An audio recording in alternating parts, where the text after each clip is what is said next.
All right, good evening, everyone. Shout Local Central here, and welcome back to their live coverage of elections. We are live here on Tuesday, August 6th. We just had Kamala Harris announce her running mate for the fall campaign. Speaking of the fall campaign, Missouri, Washington State, Kansas, and Michigan are about to pick their candidates for the fall campaign as well for the down ballot races. So we have a couple of races here in Missouri that we're going to watch. We're watching this race right here in the governor's race. We got between Mike Keyhole, Bill Eagle, and John Ashcroft. This is for governor.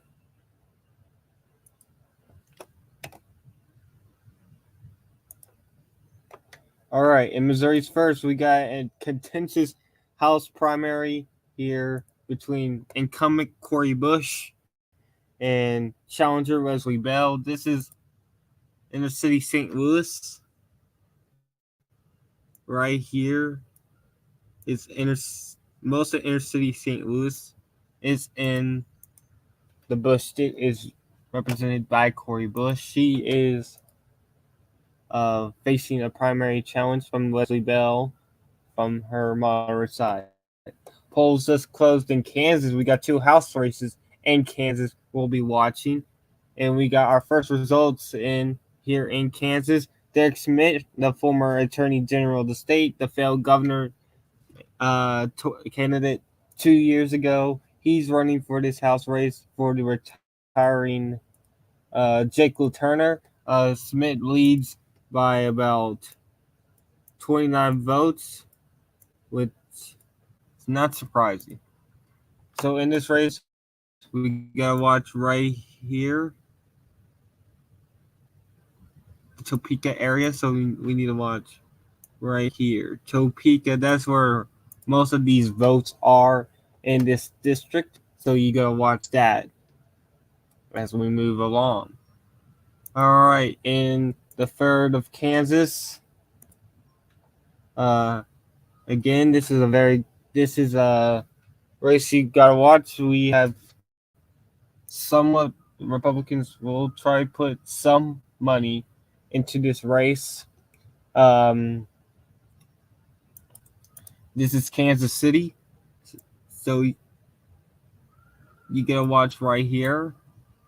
That's where most of the votes are in this district right there, Kansas City metro area. Oh shit, my thing crashed, my stream crashed. Let me get to the third of Kansas again. There we go, for the Kansas.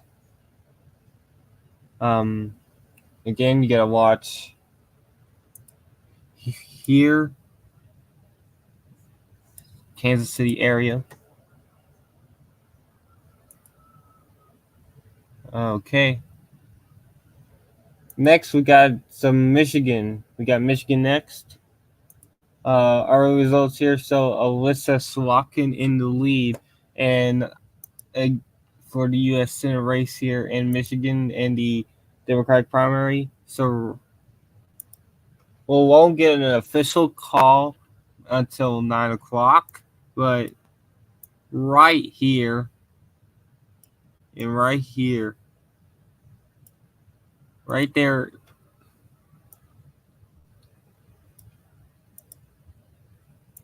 right here is definitely where most of the Michigan votes are. Oops.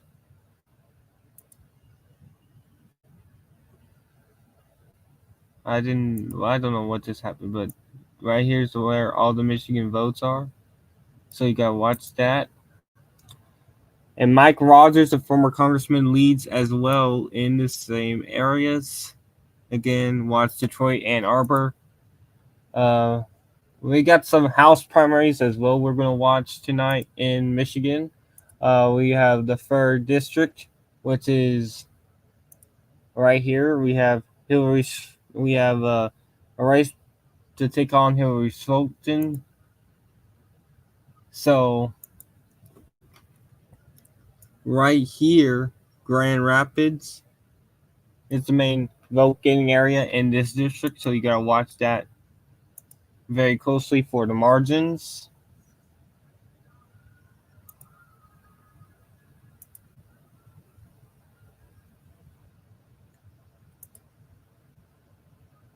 In Michigan 8 will be locked. This is to replace Dan Kildee. Dan Kildee is the retiring Democrat, so we are having two contrasts to replace him. Again, this is Flint area. And in the 13th, Street Fanader is having a primary challenge in his Detroit district right here. This is all Detroit, so we should be getting results very soon here. And at the top of and then at 11 p.m. we have Washington closing. We have some races here. Again, this is just like California in a sense. We got jungle primaries. So yeah. So that's what we got. This is where we're at right now. Votes are just starting to come in Missouri. So let's welcome Dante from tuning out the static back to the stream. Welcome back. Hello. Good evening. All right, so we got Missouri governor now. Um, we got some results coming in. So explain this race a little bit more for us. Yes, this is the Republican primary to succeed Governor Mike Parson, who is term limited. We have three candidates running who are all currently in the top three in the lead. This includes Lieutenant Governor Mike Kehoe, Missouri Secretary of State John Ashcroft, and State Senator Bill Eigel. And as you can see, results here are in the proximity of St. Louis. So right in here, that's where a lot of these votes are going to come in. Same here in KC. That's where all the votes mostly are in Missouri, but there's a ton of votes in the rural areas that we need to watch as well. But Kehoe looking pretty solid here. And for the Democrats, um, why do I have, sorry, um,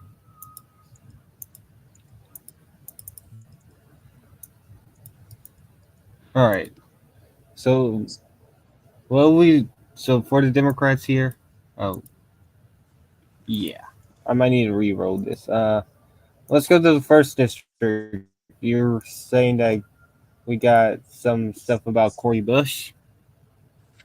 Yeah, very very high profile primary in Missouri's first congressional district between the incumbent Corey Bush and the St. Louis County prosecutor Wesley Bell. Corey Bush is obviously a member of the Squad, the very progressive far left group of congressmen and women. Bell is a more moderate challenger who has benefited a lot from money from AI PAC, a pro Israel super PAC that has spent money against progressive members of Congress like Jamal Bowman who have called for ceasefire. All right, so we starting the results in Kansas. We have only have congressional races.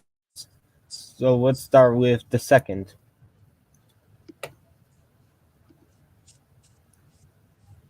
So this is the second congressional district. So tell us about this, Lynn. Yes, we are watching the race in the second congressional district to succeed Representative Jake LaTurner, a Republican. This is a safe red district. The frontrunner in the Republican primary is Derek Schmidt, the former Kansas Attorney General, who lost a close race to governor in 2022. Lost a close race for governor in 2022 to Laura Kelly. He is the favorite to win this primary, but other notable candidates would be Jeff Kars, who is LaTurner's district director. He has been endorsed by former Governor Sam Brownback, and Sean Tiffany, a wealthy owner of a large cattle farm in the district. and the former congresswoman for this district is trying to run to get the seat back. Nancy Boyda. Yeah, on the Uh, Democratic side. she's not expected to win, but it's something to note. In the third district, we are. Oh my god, what's with this? What's with my screen continuing to? All right, let's go to Kansas's third. Yeah, this is the race to take on Representative Sharice David, one of the stars of the 2018 Blue Wave, who pretty easily beat back what was expected to be a tough reelection challenge in 2022. She's probably a pretty solid favorite for reelection, but that hasn't stopped Republicans from getting behind Pransath Reddy, a businessman, an oncologist in the district who has raised actually a pretty respectable amount. Um, the other candidate in the race is Karen Cernkovich, a local businesswoman, but Reddy is backed by the national GOP establishment, so he should be a solid favorite to win. And then in Michigan U.S. Senate, we have some packed races here, so let's go over them. Okay, yeah, this is the race for the U.S. Senate to succeed Debbie Stabenow, who is retiring. On the Democratic side, you have Congresswoman Alyssa Slotkin and Hill Harper, an actor best known for his role in The Good Doctor. Slotkin and Harper have kind of run a progressive moderate along those lines, with Slotkin being the more moderate candidate and Harper being the more progressive candidate. But Slotkin has a sizable name recognition advantage and a sizable money advantage, and is already out to a 76-24 lead in the early goings of this primary. And how Um, about the Republican primary here? yes, on the Republican side, we have the front runner is Mike Rogers, a former congressman and the former chair of the House Intelligence Committee, who actually represented the same district that Slotkin was later elected to, albeit it's now been changed in redistricting, of course. He is the heavy favorite and currently has 71% of the vote. Also running is former Congressman Justin Amish, who a lot of people remember from as being the first Republican to come out in favor of impeaching Trump back in 2019 over the Mueller report.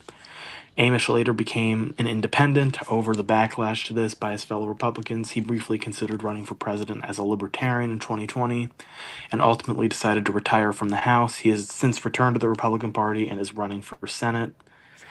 The other candidates are Sandy Pensler, who has actually dropped out of the race. It was too late for him to get off the ballot, but he dropped out and put his support behind Rogers. Pensler is best known for being the runner-up in the 2018 primary here, where he nearly came and upset John James and Sherry O'Donnell, who is a physicist. Former Congressman Peter Meyer, Amos's successor, was running as well, but dropped out. Yeah, he dropped out and was able to get his name on the ballot. Despite dropping out, Pensler still is about 10% right now in the early returns, which is kind of interesting.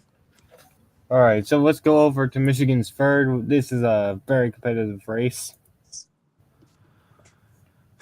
Yeah, this should be a competitive race, although Hillary Scholten, the Democratic incumbent, will be favored.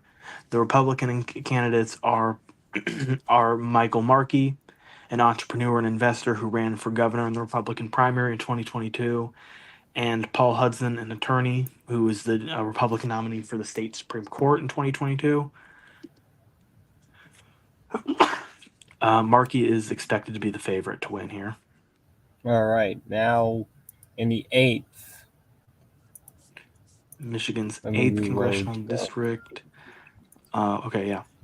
This is the race This to is the succeed. Philly seat. Yeah, Dan Kildee, the popular incumbent, is retiring. The seat has trended right in recent years. So while Kildee is quite popular, Republicans are hoping to make a play here. The frontrunner in the Democratic primary is State Senator Kirsten McDonald Rivet, who is endorsed by the DCCC and has obviously a massive money advantage as a result. However, there are two other notable candidates, including Matt Collier, the former mayor of Flint, Michigan, which sounds like a more notable thing than it is. He actually left office in the early 90s.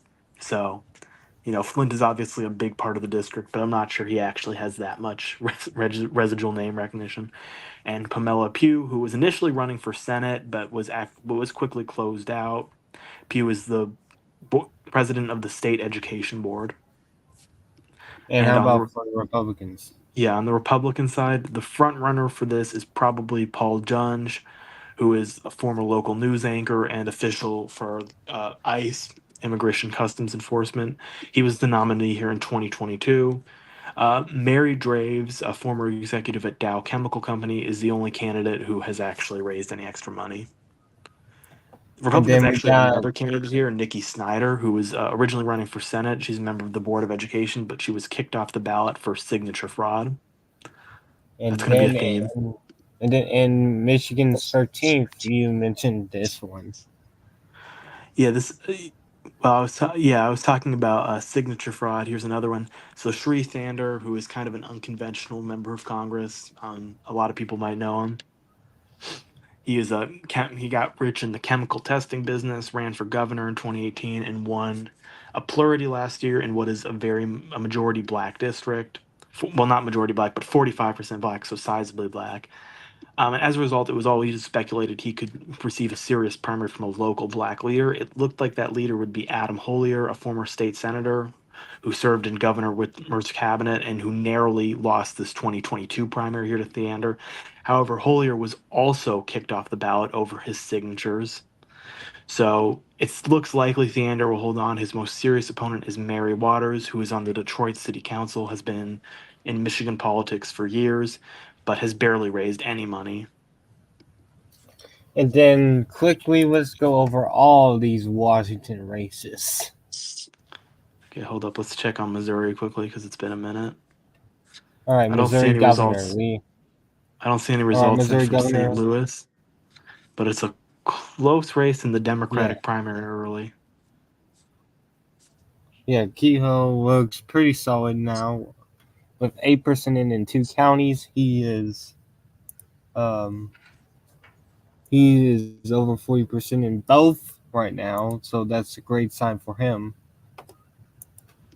But We're we'll also see what getting more in. happens. We're also getting a bit more in Kansas. In Kansas, second, Schmidt leads 49-27 over Cars. And we just got an update. It's now 65-30. Oh wait, no, yeah, it is 49-26. Oh, here comes Um, Wayne. Oh yeah, Washita County in Michigan, home of Ann Arbor.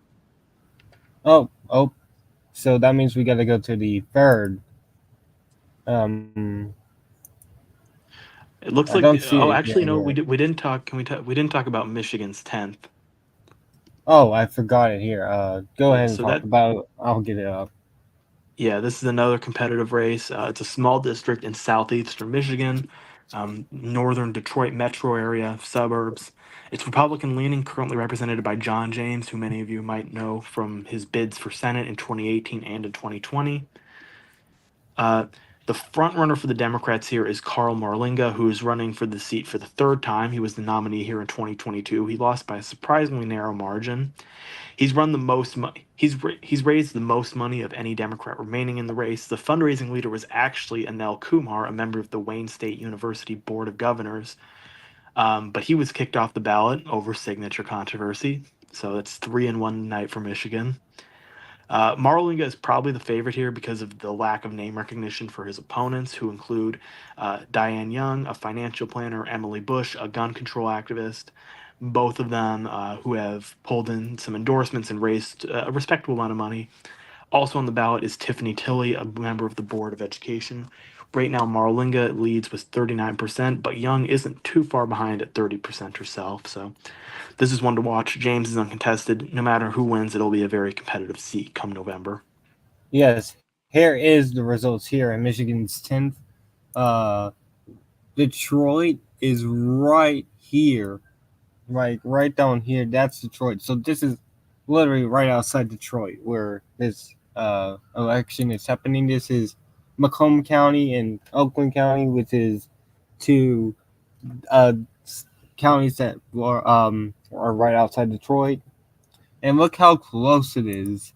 We have look how close it is right now. We have early on.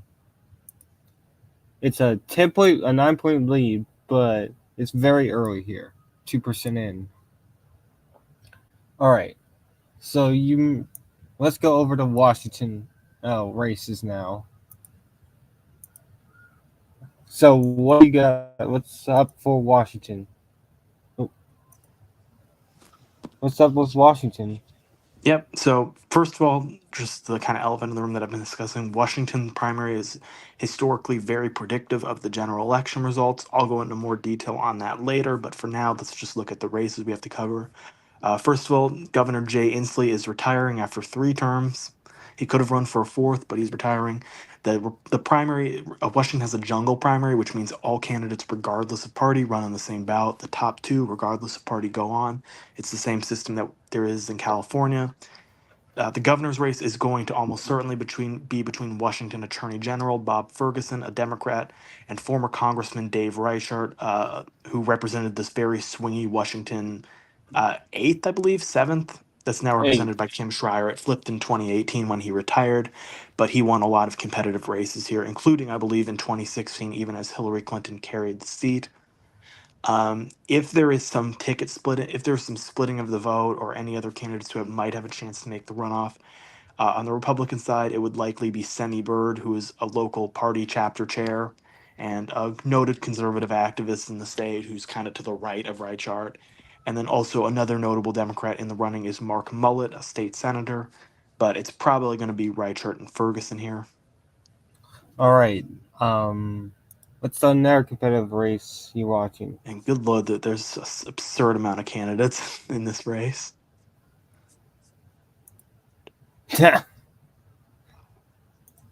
All right. You do you have Attorney General on your uh cards? No, not really. Although, yeah, it's an open seat because of Ferguson retiring. And there's All right. Lieutenant Governor Danny Heck running for his second term after retiring from Congress. All right. So what's you got for the House? Okay, yeah, let's get started in Washington's third congressional district. This was by far the most surprising result of 2022 when Democrats flipped this.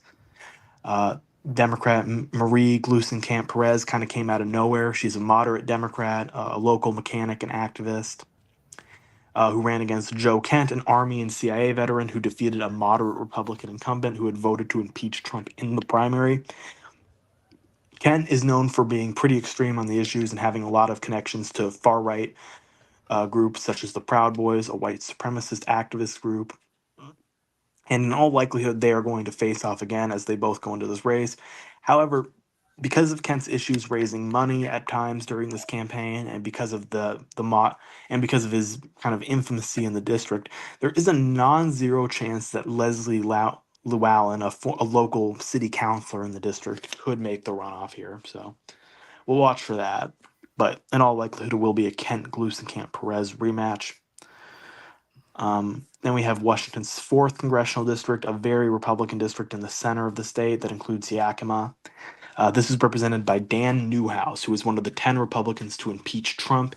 He survived back in 2022 in part because of this jungle primary system. Indeed, the only other Republican still in the House who voted to impeach Trump is David Valadao of California. Dan Newhouse faces two notable Republican primary challengers. Jared Sessler, a former NASCAR driver who ran in this seat in 2022 when there were so many Republicans running against Newhouse that they all split up the vote and no one could make it into the runoff or take him out.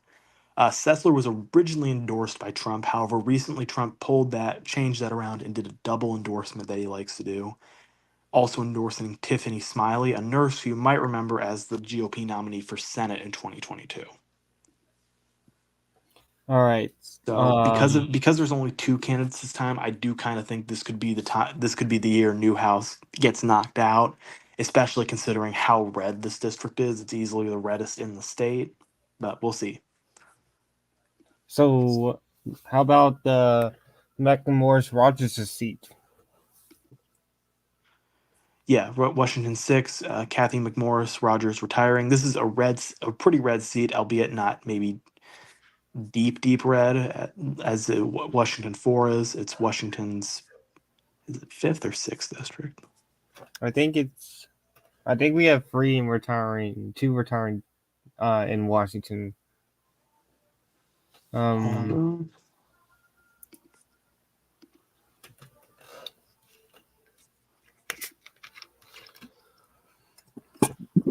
Oh, it's the fifth district. Yeah, this is the fifth district. It's the eastern side of the state. Um, the top Republican candidates here include Michael Bumgardner, the treasurer of Spokane County and a former state senator, Brian Danzel, Ferry County commissioner and also former state senator, and State Representative Jacqueline Maycumber. This district is unlikely to flip. This district is almost certainly not going to vote Democratic in November, but I don't think it would vote to send two Republicans either. So keep an eye on the Democratic side. Bernadine Bank, a gynecologist, Carmela Conroy, a former local party chapter chair, and Anne Marie Danimus, who ran here in 2022. So, crowded race, probably going to be Republican and Democrat, probably going to be Republican in November. What about the sixth? Yeah, okay, we have two seats that I'm watching with retiring congressmen. Sixth district. That's the one where. Yeah, this is the retiring Derek Kilmer is retiring here. Um, the like it's actually a pretty close Democratic candidate. It's going to be. I think this seat will send a Democrat and a Republican. The Republican will almost certainly be Drew McAllen, a state senator who is not going to win in the general election.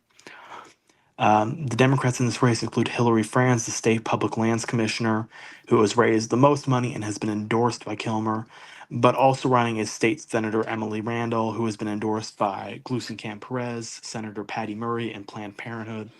So it could be a close race here. Dante, we got results in Missouri governor.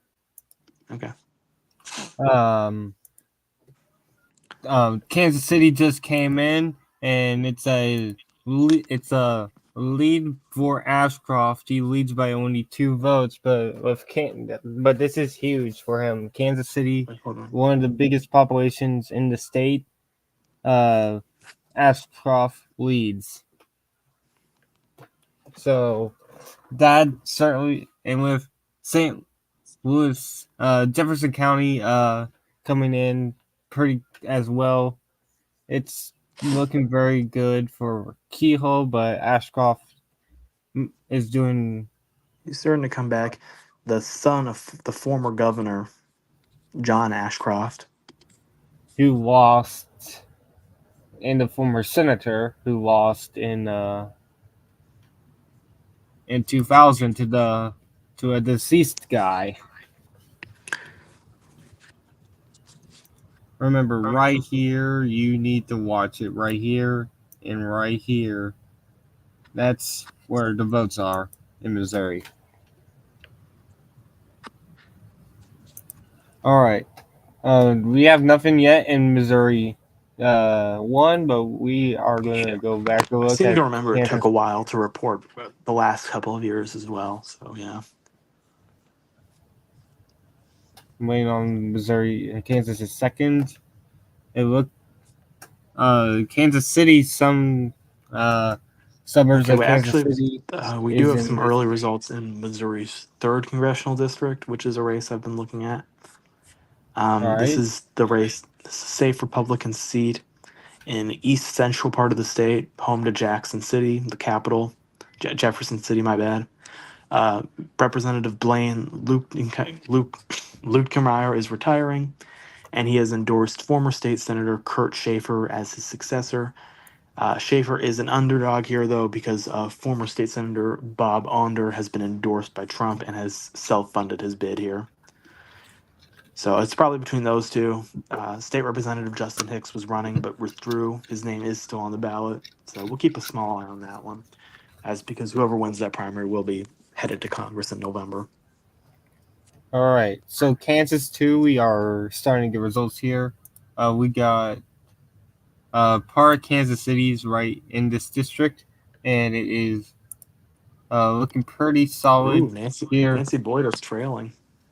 It's looking pretty good for Carr Smith in Kansas City, but Boyda is trailing. It's Oh cause, it's because wow! it's because of Wyandotte County. Well, to be totally fair to Boyd, I actually don't. She's been out of Congress for a while. I don't know how similar this district is to the one she used to represent anymore.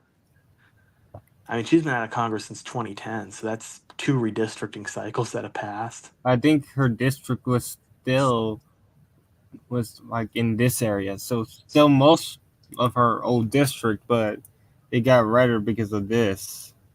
Yeah, Schmidt is taking a pretty solid lead. He's only got 50% of the vote, but the field behind him is pretty split up. Yeah. Obviously, a very strong name recognition from all his time in office and his run for governor. Thought it was notable that Jake LaTurner didn't even have, despite cars working for him, didn't endorse him. Oh, we got some our results here in the third. We got uh some Oh, Johnson County 55 yeah, 45, and Wenado is 56 44. ready up 10 early. Not quite as maybe a little less than maybe a little closer than I thought it would be, but Again, the a lot of votes is right here. Johnson County is always 17,000, which is right here, which is suburbs of Kansas City. So we're going to have to wait for a little bit, see what happens here.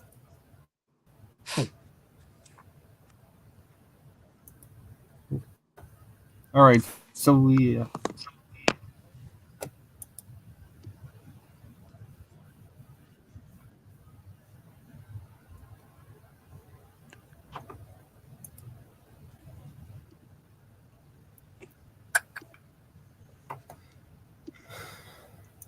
checking in on Michigan. Uh, Votes continuing to come in. We've got, uh, yeah, 35% in Oakland. Both Rogers and Slotkin lead by large margins, as I think most people expected. yeah, we'll show it right here. Look at all this Slock and blue here. It's looking very good for her. She has 87 in Wayne, Washita 76, 98 in Livingston, Oakland 73, um, Ottawa 76. Pretty good numbers for Slocken. For Rogers, again, we got 69 in Wayne, 72 in Oakland. Livingston, we got 84, 69 in Washita. Uh, um, and in Ottawa, we got some 37%. Looks like a Moss. This is a Moss's territory right here is a Moss territory. So that's he should be probably doing a little bit better than the rest here than the rest of the state. He's in third in Ottawa as well, which is crazy. So far, look at Yeah, there are this. places where he's trailing O'Donnell. Look at this. Yes, he's trailing Sherry O'Donnell in a few 91,000 counties. 91,000 to 47,000. That's twice, almost twice as much Democratic turnout than Republican. That's crazy. But to be fair, we have 8% in the Democrat, but only 5 in the Republican. But still a pretty crazy number to think about it. Um, let's now go to the third of Michigan. We should have results now starting to come in here. I don't know. Sometimes it takes a while longer for them to report out races.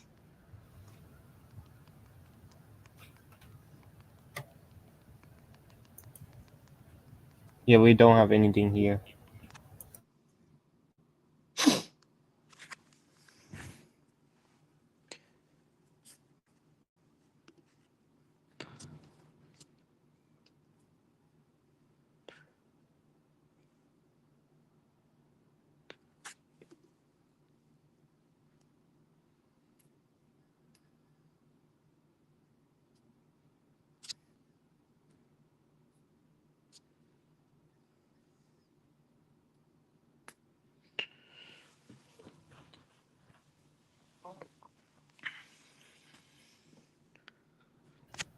All right. So Nothing here in Michigan's third yet. Um, Nothing yet in the 8th, 13th. No.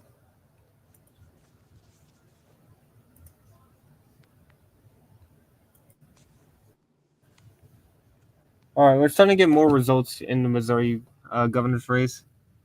It's looking pretty good for Kehoe. He leads by 900 votes with 1% in.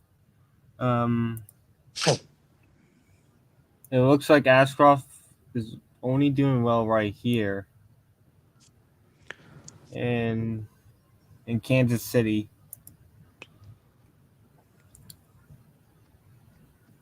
The question is, how well does he do right here in Kansas City, and how well does he do in St. Louis City?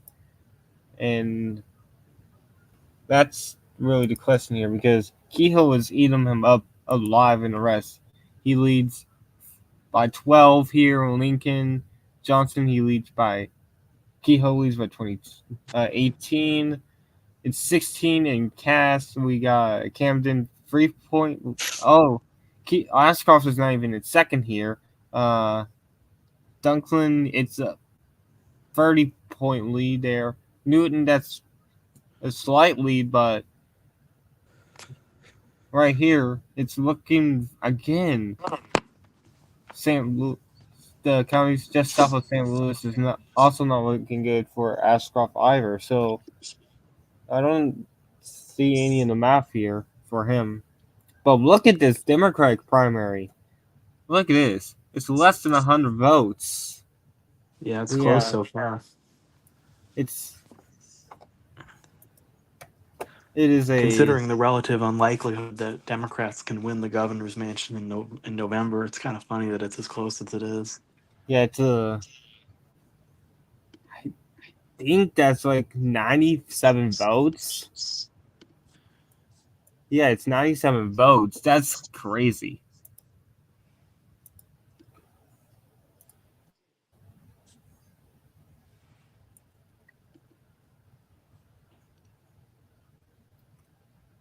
Boyda is trailing in her own district.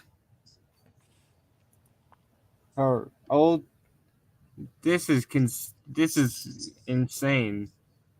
She is doing poorly in Lauderdale County. She's getting absolutely crushed there. I think enough in this area right here will probably lead her to a win, but damn, she's getting crushed there. Sean Tiffany is leading in some counties here. He's getting 62% in Morris, 52% in Chase. But I wonder if unfortunate that's I for wonder if that's where his farm is. unfortunate for him, he's losing right now in the two population centers by a decent amount. He's losing by 21 in Shawnee, that's Topeka, and Winnedow, that's Kansas City suburbs. He is throwing there by a bit. He's just a couple points ahead of Cars because he's actually in third place in the population centers. Oh wow! I just realized that Cars is second in the population centers. Yeah, it's disastrous there for him in Kansas City and Topeka. We're still only 15% in, but we're probably not too far from being able to call it. Well, polls in Kansas don't really close, and the rest they don't Yeah, but really start they're all calling closed. it until 9. Yeah, They're all it's closed in District 2. It's just on the very western side of the state. yeah.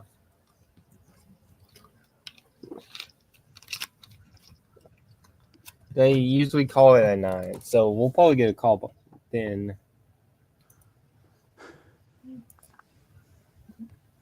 Oh, okay. So Karen Kernovich leads in Franklin County by about 10 points, but I don't think it's enough to make up this. Uh, Yeah, I don't think it's enough to make up that deficit right there. It's 1,700 vote lead for Ready and the Johnson County, which is right outside of Kansas City. Kansas City is like right here. Yeah, it's only 332 total votes in that county alone. So, yeesh.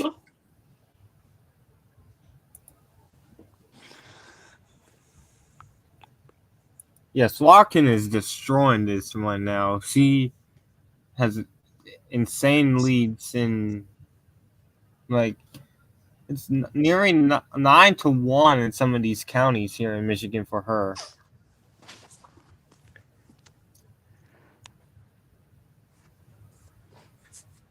We'll see what happens. Uh, we'll see what happens with Rogers' margin here over Amash when it just changed a little bit, but when the rest of Amash's former district closes or gets results in. But look at this 101,000 to 53,000. That's a pretty good advantage for the Democrats early on this. You gotta watch that margin a little bit because this is a swing state.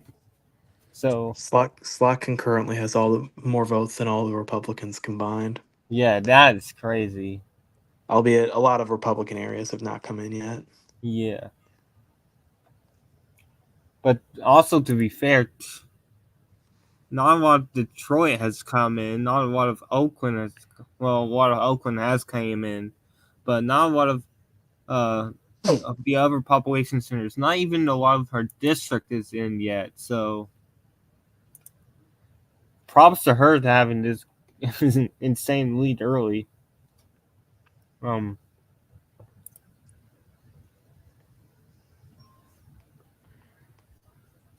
Washington, I think, closes in 3 hours or two. It closes at 11 p.m. EST, so a little over 2 hours. All right. All right. Back over to the Missouri governor's race. I'm intrigued about this race right here, Democrats. Well, the second place in Republican primaries switched the last time I checked. Igel now Right slightly here. ahead of Ashcroft. Yeah. Quaid and Hamra. Hamra is doing better in St. Louis area. Quaid is doing better in Kansas City. So I'm very intense race here. Oh wow, Igor has taken a lead by about 28 votes here for second. Yeah, I see why. He Kehoe still has with a sizable lead overall, though. yeah, it's about 13 points. Yeah, it's about 1,900 votes.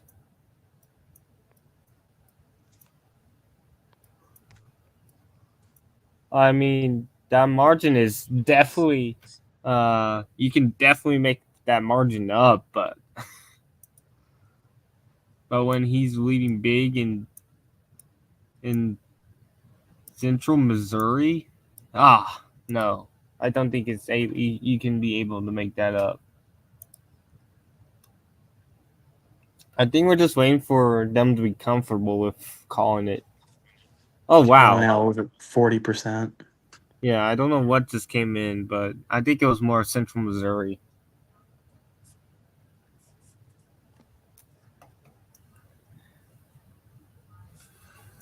Again, we have no St. Louis yet.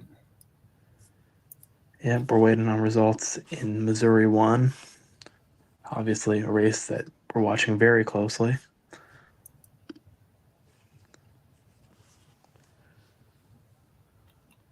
Yeah, it looks over for uh here in Kansas too. 16% in Smith has a very sizable lead. That's like 2,300 votes.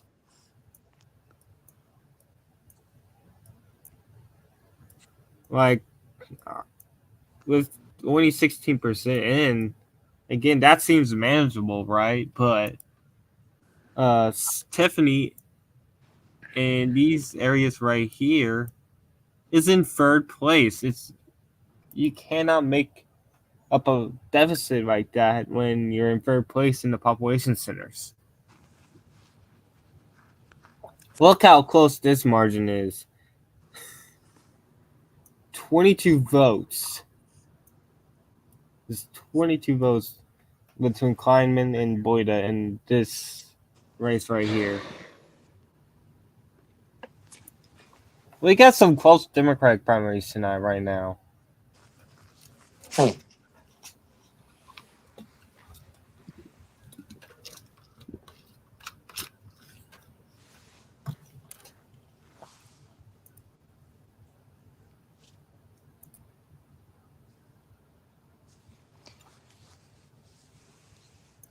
Swatkin is gaining a ton of votes again. Flint just started to come in. C leads 77-23.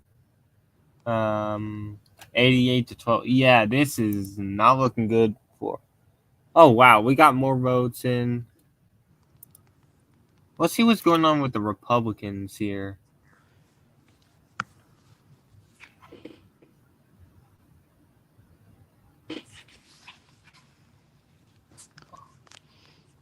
Jeez, the monster's getting destroyed up here in northern Michigan.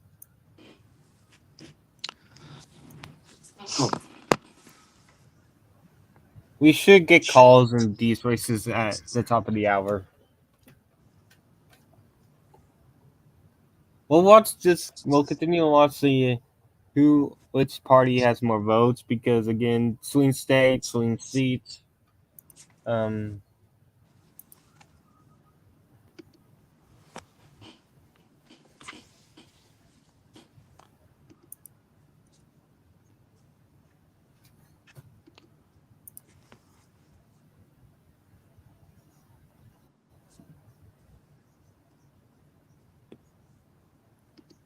yeah, we haven't gotten many updates in the congressional races in Michigan for a bit.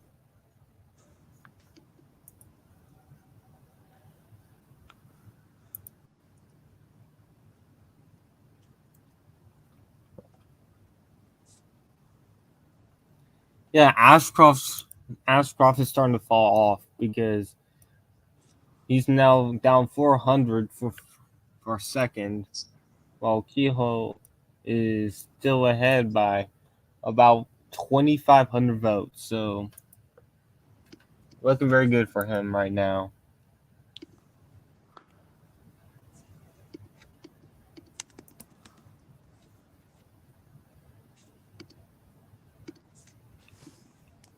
Jeez, man, this race is 14 votes now. 14 votes for Kleinman. Just plus 14 here. Uh, does Kansas have an automatic recount? I do not know.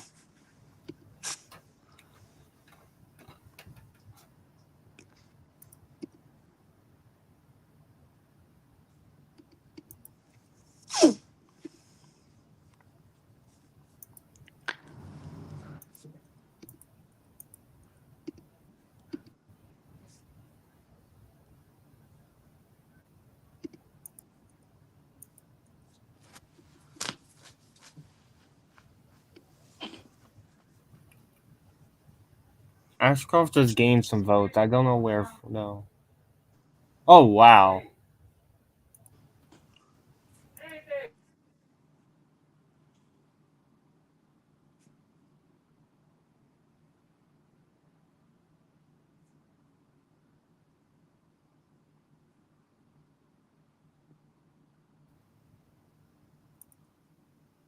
Yeah. Look at this. This is this 43, 40. 42, 54, 38, 66, 41, 38, 46, 43, 54. Yeah, this race looks over already for Republicans.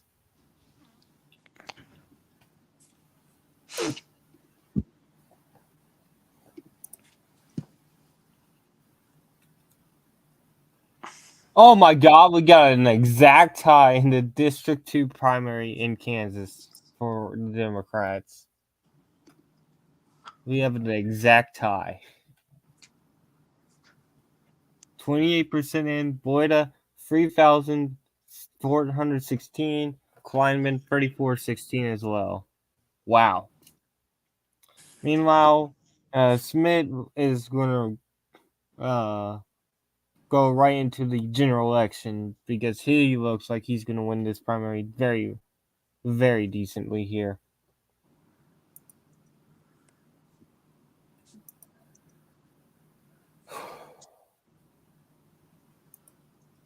I'll be right back.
Waiting for our first projection of the night. We don't know exactly when it's going to happen, but we have a few races where it feels like it could be coming soon.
Sorry, folks. I had to take a phone call, but we're back here, and we got some projections here. Derek Schmidt wins his primary easily, defeating Jeff Carrs and Sean Tiffany. And then Nancy Boyda has retaken the lead here in Kansas too. All right, in Missouri, the first district, I'm watching this very closely. Still no results.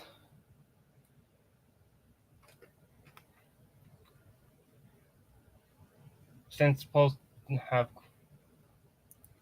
back to Missouri governor.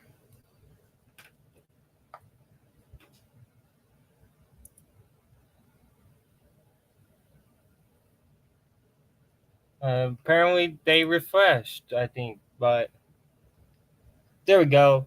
Quaid leads 44-36, and Kehoe leads by 9 points, 18,000 to 14,000 to 11,000. We got a colorful map here. Kansas third.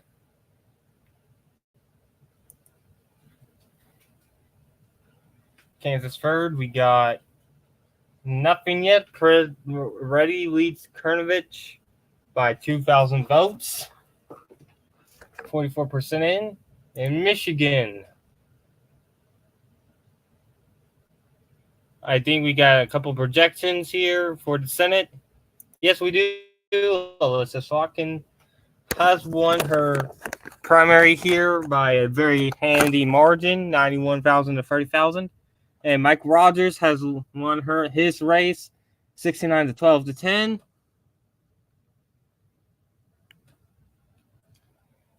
But first, let's look at what's going on here. The margins from 121 for the Democrats, 79 for the Republicans. So pretty good night for the Democrats all around vote-wise, turnout-wise. All right, and Michigan free.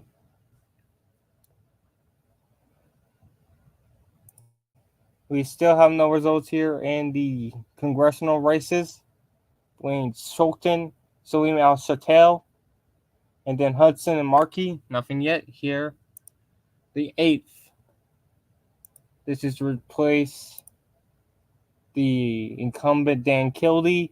We still have nothing yet in these races. Oh, never mind. 85% from McDonald Rivet early in this night. Nothing in the Republican side. The 13th, Danador, Hawkins, and Waters. Danador leads very early, but it's very early, 71-15 to 13. Again, very early here in Michigan 13. Michigan 10.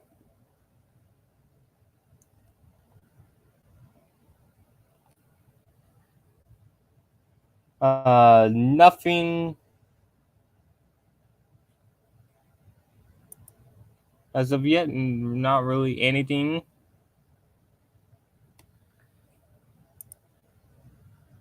And then, so that's where we're at right now, at this hour. So it looks like Igel and Key Igel is starting to close the gap a little bit, but it's very, very early.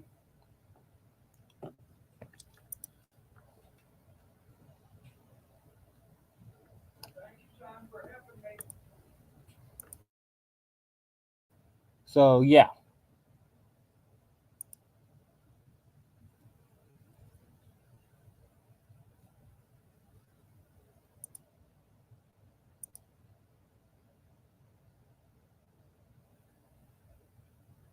Look at this. Kyman now leads in Kansas as second. Sorry, what happened?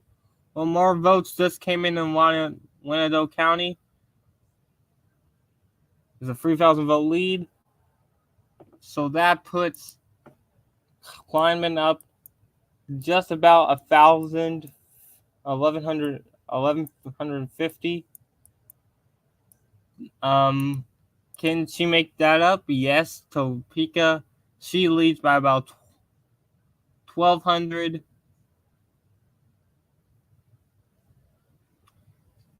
She leads in a lot of other counties, so she should win, but it might be very close at the end. But Derek Schmidt has won his primary. He will probably be the next member of Congress.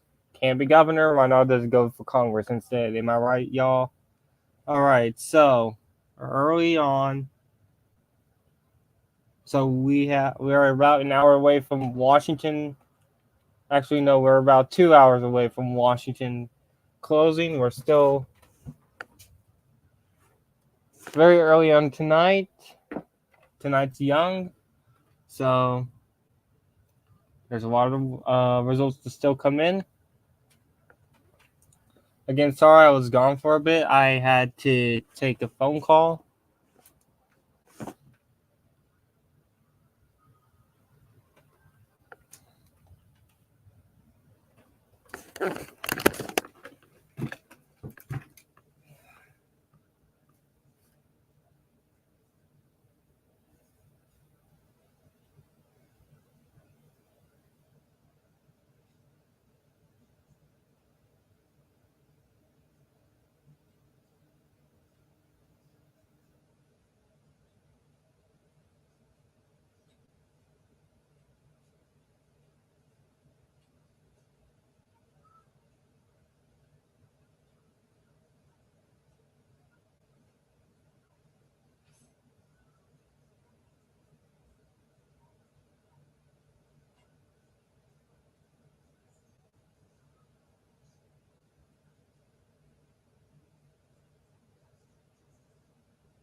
All right, so Dante's back after a little bit of internet issues.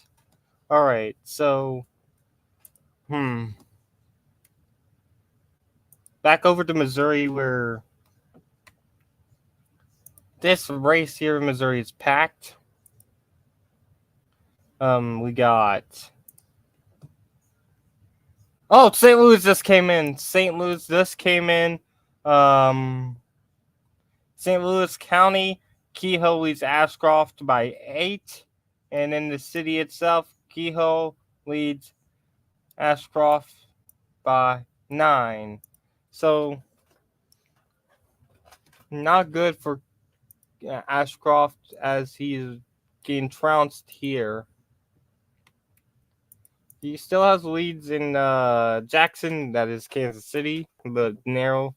The South, Kehoe leads by 17, so not a good sign for him, for Ashcroft, as he still is in third by about 3,000 votes. And Kehoe leads by 6,000 and then 9,000. So with St. Louis now in, I think we might get some results from Corey Bush's freeze. And we do. Oh, damn. 18% of the vote in, and wow. Wow. A 30-point lead for Bell. Damn. Wow.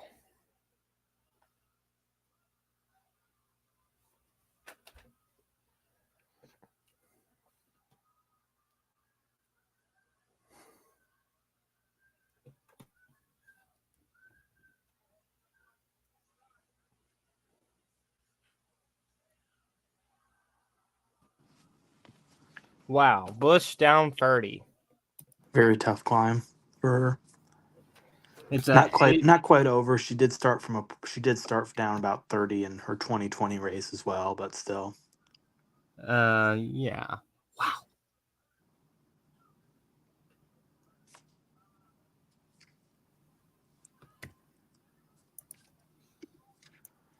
That is going to be a hard of a margin over crime. That's yikes. 7,300 votes.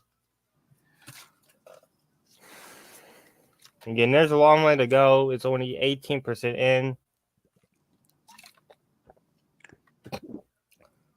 in. Any other results we got from Central Missouri? Actually, we got a bit of a surprise in Missouri's third congressional district, the race to succeed Lukenmeyer, where Trump's endorsed candidate Bob Onder trails by about 13 points right now. Ooh. Despite the Trump endorsement and a money advantage, Lutenheimer's preferred candidate Kurt Schaefer is cleaning up in the areas around Columbia.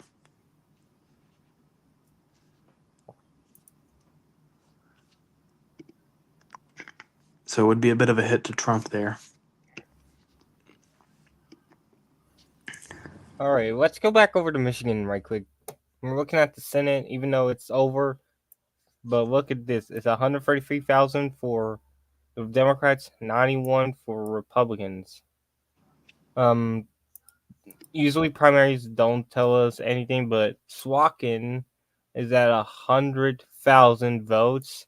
That's 9,000 more than the Republicans combined at 91,000. That's rough start for tonight for the Republicans, but again, it's early. We still have nothing yet here in the Grand Rapids District, the third. Um, we got initial results here in the eighth Democratic primary. Uh, Again, it's very initial, less than 1%. Um, Less than 1% in. 1% in, however, in the Republican primary, the same county. Paul Dunn's looking very solid there. 13th. This is looking very good for Sri right now. Yeah, he's definitely he's got a big lead. Even though it's like very little results. But starting off that good with initials is doesn't hurt. I don't think we've gotten any more results since the initial drop here in Michigan 10.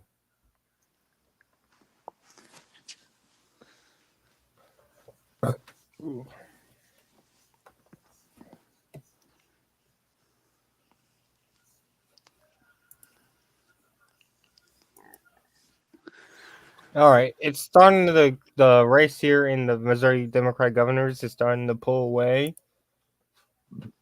It's a 10-point race now. After early Second on, race is strongly boosted Cade. even though it's a strong way for Kehoe, look at this color map. 9,000 between him and Nigel, 11,000 between him and Ashcroft. The other candidates um, have a, have about the margin between less than the margin between Kehoe and Ashcroft combined. So again, non-factor at all.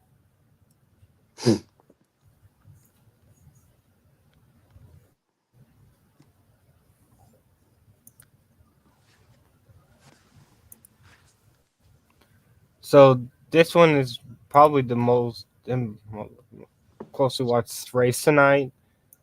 Um,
So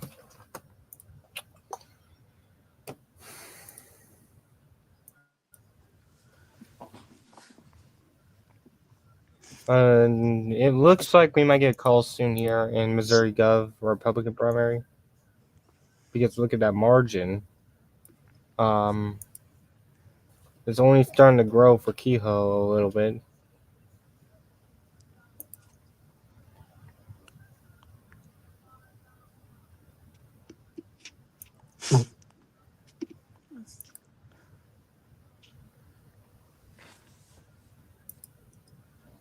Oh, we got our first results in Michigan Free.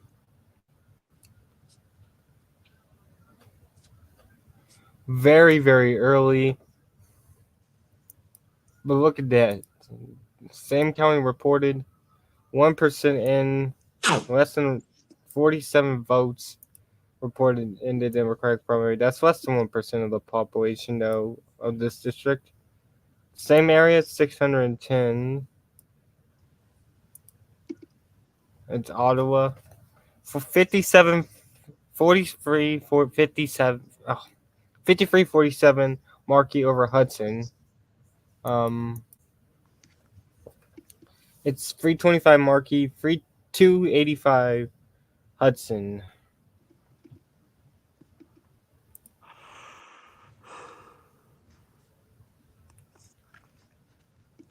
More results coming in here in the 8th district. It's still coming in now. Midland County. Oh, Pew has a lead now in Genesis County. It's not a lot, but early on, Democrats and Republicans are running even. It's 806. 863 to 869. Pretty early. No.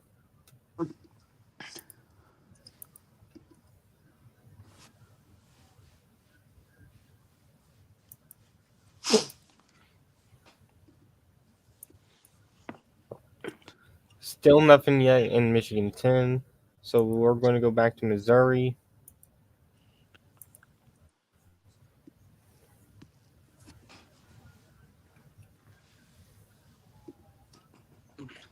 I think Kehoe's lead is starting to shrink a little bit. Oh yeah, it's definitely shrinking.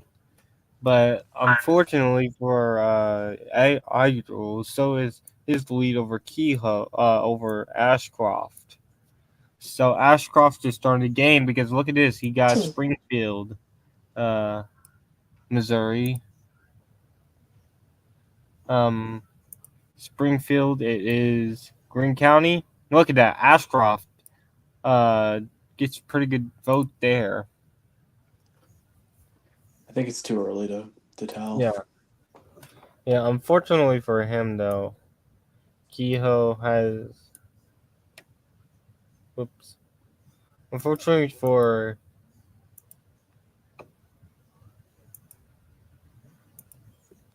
So right here it is.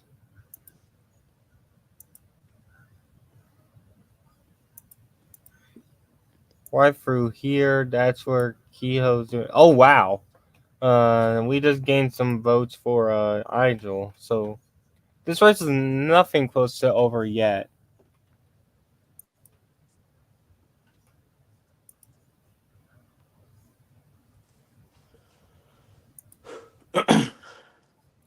Update on Kansas Missouri is Free. infamously annoying about how it counts its votes, so Yeah, it could take a while to hear Kansas anything. Free. We got 72% in. It's looking pretty good for Ruddy, but He's holding it off, albeit a pretty disappointing performance from him. he has a 10-point win in Winnedot and a 8-point lead in Johnson. The rest he's doing poorly. 14 down 14 in He's doing pretty Miami. yeah, he's doing poorly in the rural areas. Yeah. He 60-40. He's keeping it close in Franklin. I'll give him that. And in Miami, he's doing poorly there as well. So even though she might not win, she is Oh, making it look pretty solid for her. Uh, looking. Oh, we got our first. So we're going to go to Michigan, but look at this. Hill Hopper has won a county. Leads is in the winning. county. It's there's only 1% in. Yeah. And look at this. Slotkin is just dominating him, though. 112,000. The Republicans actually have just taken the lead over Slotkin combined, but the combined Democrats is still 30,000 more than the combined Republicans. Remember, it's early. Only 12% and 11% in respectfully, but only losing to the combined Republicans by about what's that? 1,100 votes.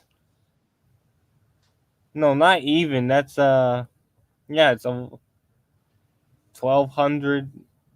That's under 1,100 votes. Just over 1,100 votes. That's not bad at all for you in your primary. Um,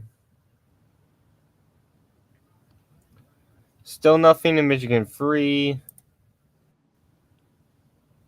All right, we got more results here in Michigan 8. McDonald Rivet looking very solid so far. Decent 40, very good 40-point lead, 40 something point lead. As you see down there, um, Genesis, she is trailing, but she's dominating in Midland. While Junge is leading by 60 points. 60 has 60% in both, so he's doing pretty good. John's is doing very good. McDonald Ribbit's doing pretty good. So still nothing yet from for the 13th. It's been the same result. It's just been the same. Sri is at 65. The rest combined has 28, 26. So or we got some result more. It's just minor results, but we got results in back. Moringa highlighter Oh, sucks. Let's use so 829, 670 for Young. Um, Again, this is all from Oakland. I don't think we don't even have results from Macomb in the statewide races, right? it's not a Yeah, we don't. competitive race, but Lucas Kunze has won the Democratic primary for Senate in Missouri. Hmm, He was the runner-up in the primary in 2022. hmm. And then we got about 2 hours until hour and a half until Washington closes. Yes. Um, so back over here to Missouri governor. Um, Still competitive. We have a ton of vote out.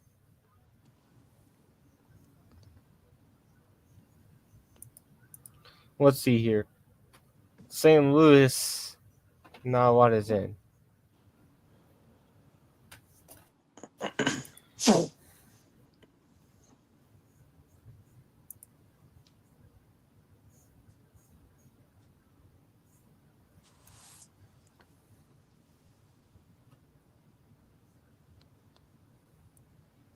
This is interesting. Derek Smith might not get over 50. Right now, he's at 49.8. Uh,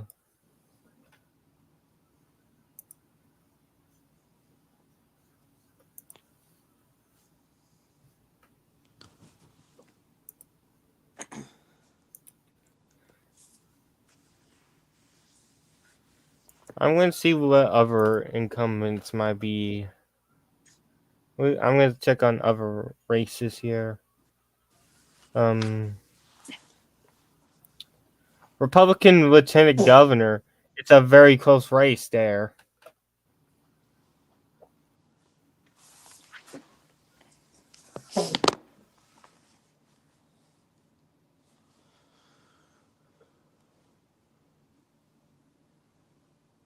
It's only for, it's only 700 votes separates the Republican primary in for the Attorney General of Missouri.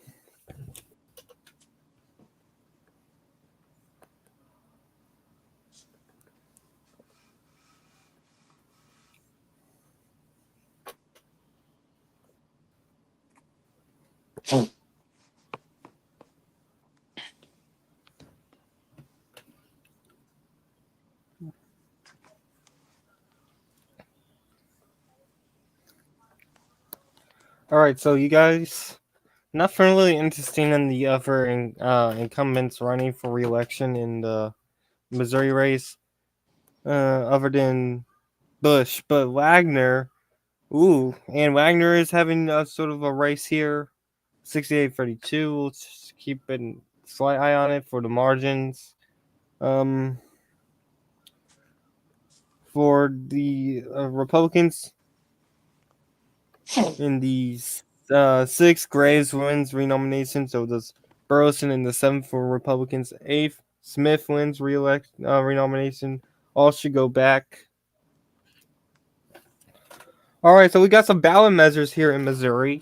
Um, for well, I'll share my tab here for property. This is some ballot measures we got here in Missouri. Uh, no, 54%, yes, 46, and ballot measure 1. And then Amendment 4, yes, 53, no, 47. That's for increased police funding. Having a increased police funding thing on the ballot feels like it was probably not great for Cory Bush. I mean,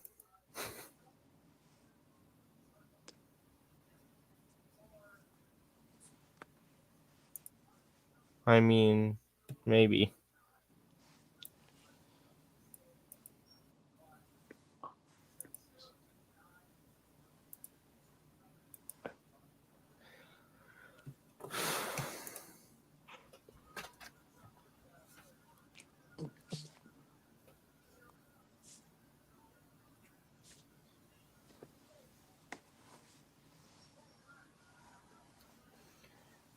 How long does it take? What does it usually take for St. Louis to get votes in?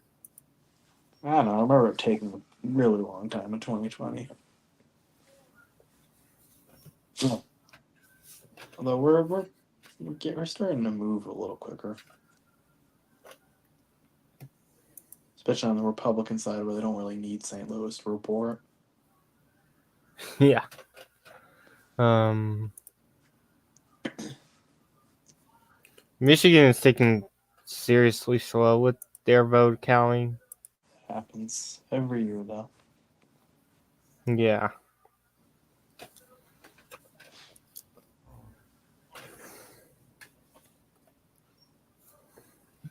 Gets Republicans excited and then whoop, it's just a mirage. Slotkin is only look at this. Slotkin is at 121,000, just over. See, he's only down 600 votes in the to the combined Republican primary. Jeez.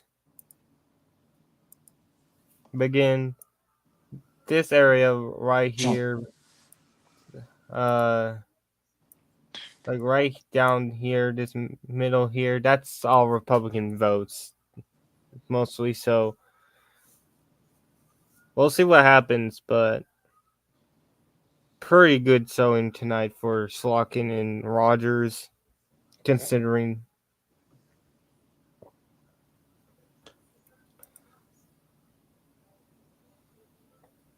Oh, whoa! Michigan Free just took an insane vote dump here. Uh, we got Grand Rapids now in here. Look at Hudson holding a narrow lead over Markey, which would be surprising if held up. yeah, he has a 300 vote lead in Kent, which is basically his margin of lead in the whole district. It's plus 300 ish.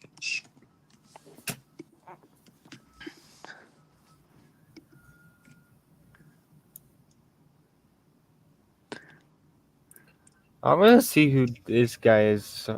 Salim Al Satel, the guy who's challenging Slotkin. I mean, Shulkin. We're starting to get some more movement here in the 8th district when we share the tab and put my marker down. Um,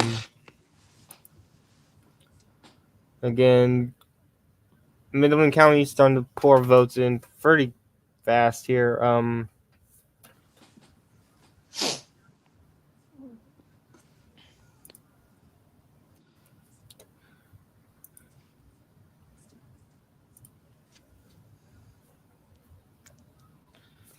All right, more votes are coming in Oakland County, part of District 10.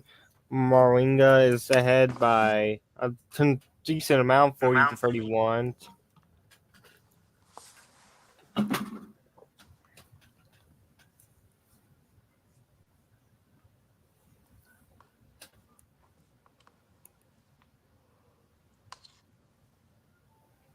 So, can you explain your theory about Washington? Well, the widely known thing about Washington determining winners. Yeah, okay, so. In here. The Washington primary is our best non poll indicator of the national environment as far as knowing, maybe being able to predict how the electorate is going to vote. So, as I mentioned, Washington has a jungle primary where all Republicans and Democrats run on the same ballot. Um, so this, because of when Washington votes in August, it tends to be essentially a general election of sorts, where you can take all the combined votes of all the Republicans running and the combined votes of all the Democrats running, and get a result. And overall, in part because of how close it is to the election, and in part because of the high turnout due to Washington being an all vote by mail state, you get results that have been remarkably pretty accurate.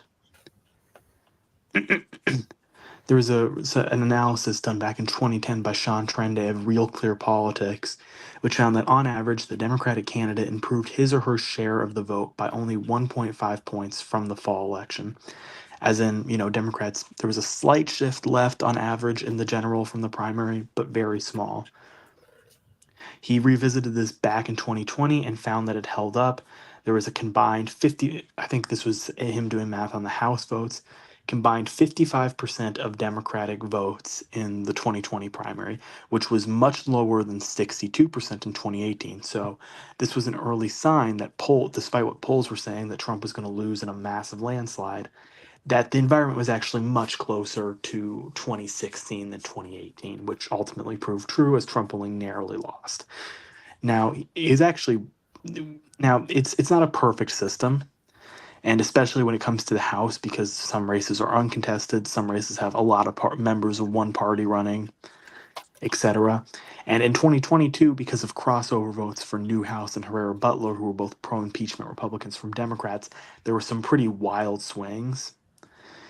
So there's a little more. So I think it might be a little more easy to focus on the Senate, where luckily there is a race.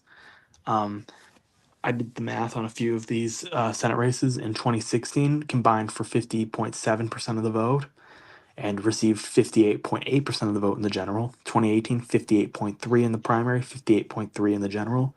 And 2022, 55.4 in the primary, 57.1 in the general. So again, pretty close. Again, not perfect. For example, it was actually bluer in 2016 than 2018. Probably because maybe Maria Cantwell faced a weaker opponent in 2018 than Murray did in 2016, stuff like that. So this can come in, but we're going to be watching it from multiple angles and seeing how it looks compared to 2022, how it looks compared to 2018, how it looks compared to 2016 and 2020. And doing so, we are going to get a very helpful and clear picture of what this election is. Is it bluer than 2022? Is it bluer than 2020 or 2016? Is it redder than those years? Is it closer to 2018 even? So we'll see. And Washington closes in about an hour 15.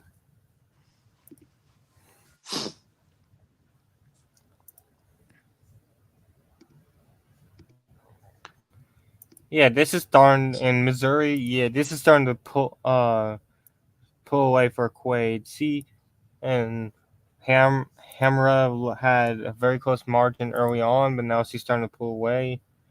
Um, in the Republican primary, again, Kehoe keeping up that about 9 point lead over Igel, getting closer to 10, but again, St. Louis in is a huge thing, and up here, Central Missouri is going to determine a lot as well.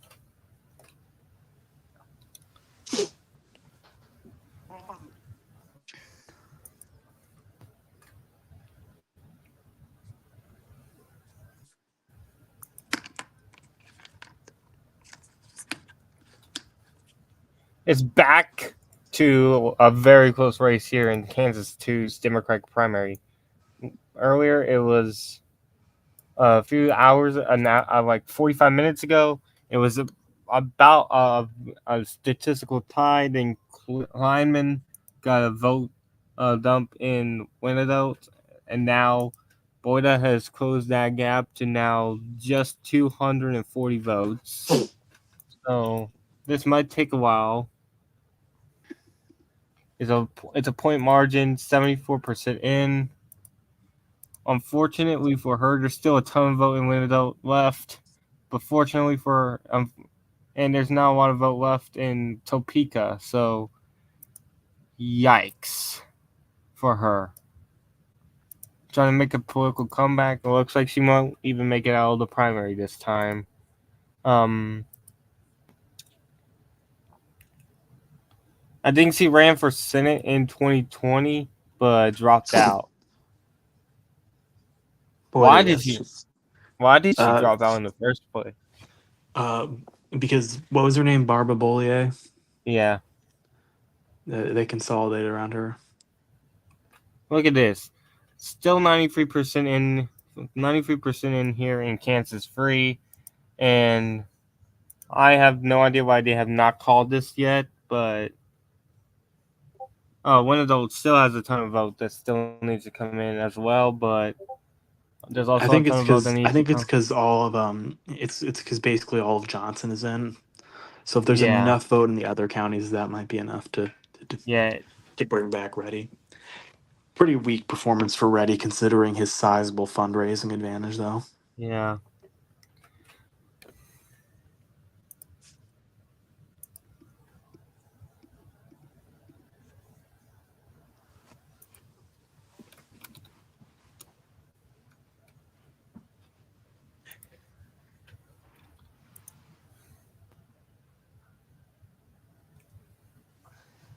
I'm continuing to look at Michigan for data point.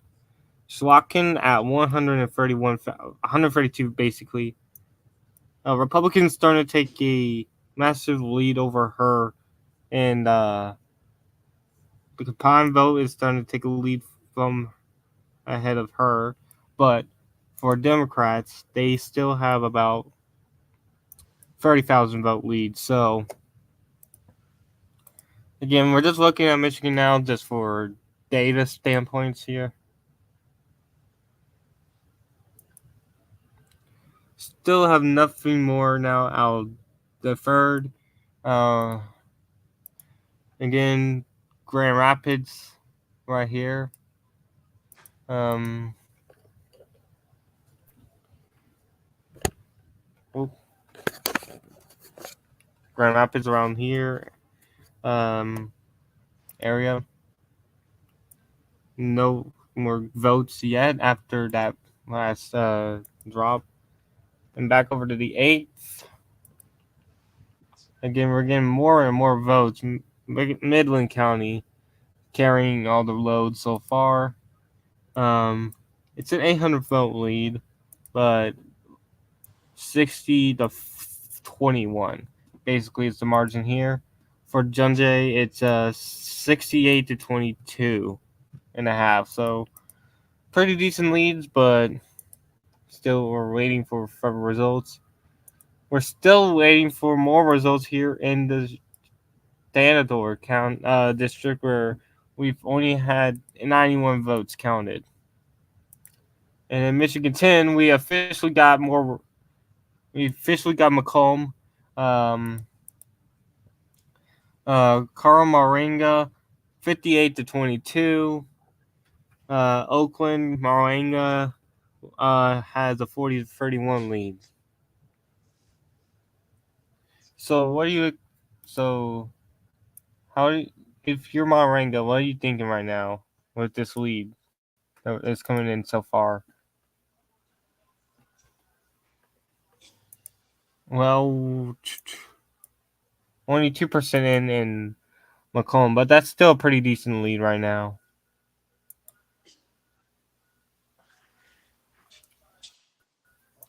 The good news about Washington is we got both a governor and a Senate race, so we gotta watch the.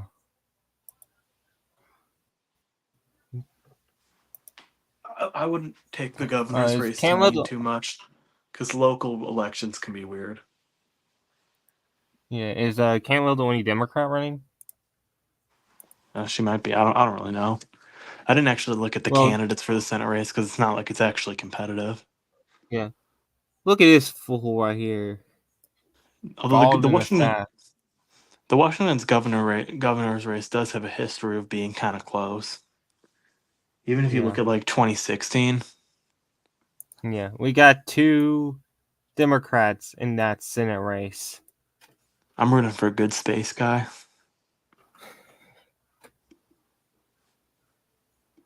Where is that? Good space guy. No way, bro. Door. We got four and good space guy running. Oh, NYT just adjusted their estimate and Kansas third from 92 in to 82 in. Oh, all right. That makes it a little more interesting. Yeah. But it also is because they actually underestimated the amount that's in from Johnson, which is Reddy's turf right now. Yeah, that is Johnson still. Oh, Johnson's now only 83% in now. Okay, at 26%, 54 Bell, 43 Bush. Oh, we got a drop in And Bush has Missouri. taken Bush has taken the lead in the city of St. Louis. Now remember, she's expected to do better in the city than in the county, so this isn't surprising. But Right here. It is a oh wow, 54-43 lead in St. Louis City. I wonder if it's It's all for E-Day her. votes or any are absentees. Who's expected to do better in E-Day? Probably Bush, but it's hard to tell. See, the thing is, there's way fewer absentees this time than there were in 2020 because COVID. Yeah, So even though Bush kind of did similar to who 2020 results in absentees, it's like but she there's a completely lot going on. destroyed William Lacey Clay, though. I'm, the county looks like it hasn't changed at all, so I think that's just absentees. All right. If that's just absentees, then is that like bad news for Bell? Like,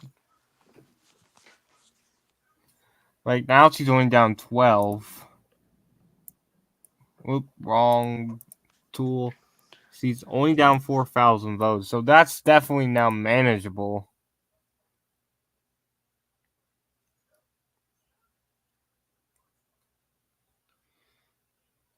Yeah, that's definitely manageable, but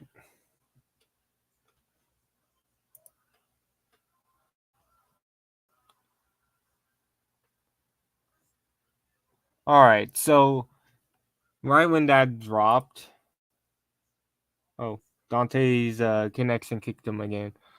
But right when that vote dropped, look at this lead now for Quaid. It's basically over now for this one.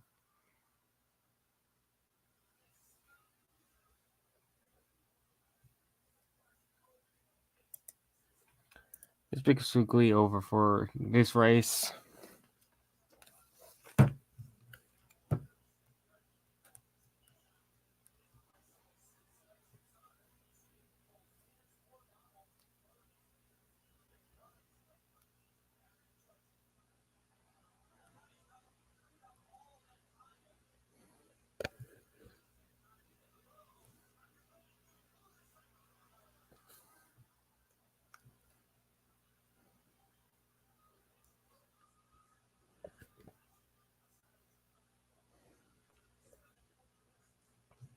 And we just got more results in the first.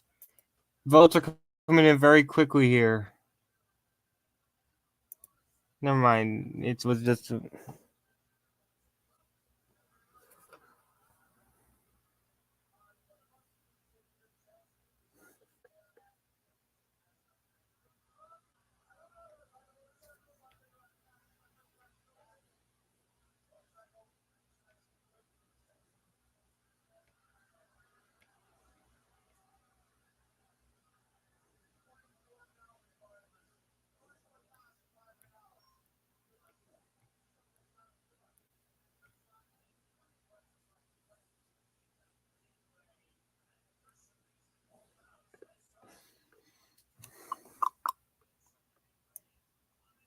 So this is the city right here.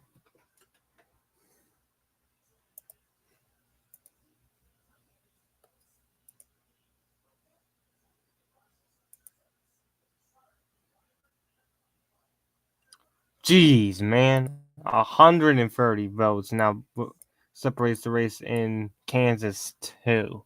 It's Democratic primary.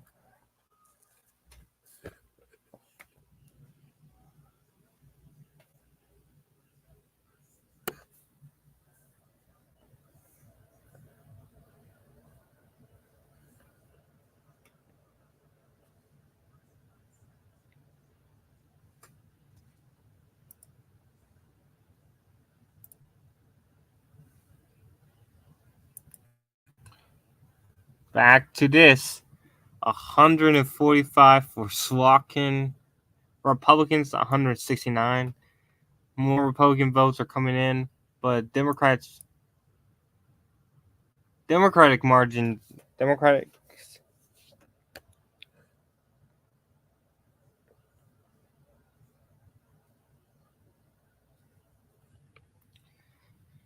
So if this ends up dead even, then again, that's just Michigan now. All right.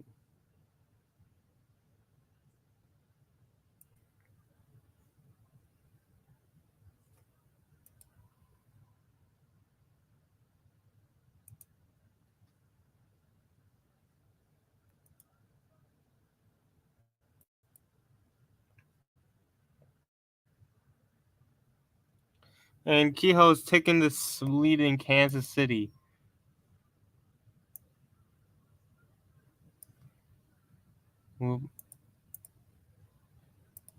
Kehoe leads Kansas City area. That's huge.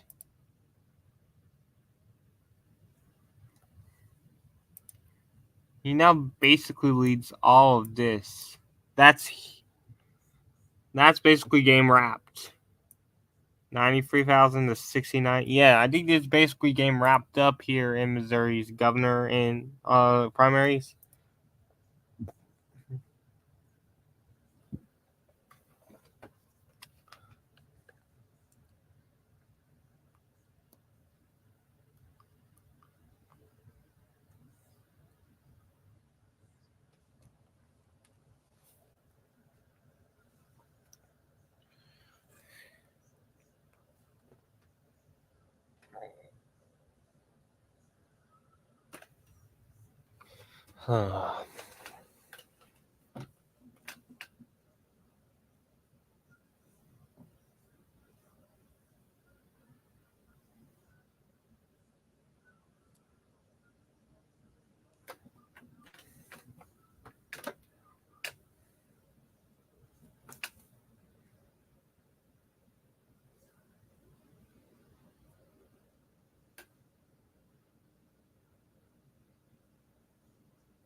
All right, so Dante is back.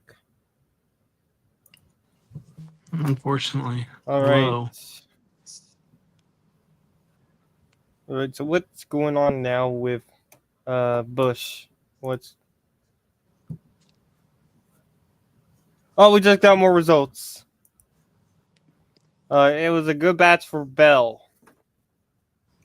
The county just came Yeah. in. Bell I wonder if it's still gained a half absentee. point. I wonder if it's still Oh wait, no, it absentees was or the even. city. It was the city that came in. Oh, they changed the city results. She's only up by 3 now. I wonder if it was a misreport.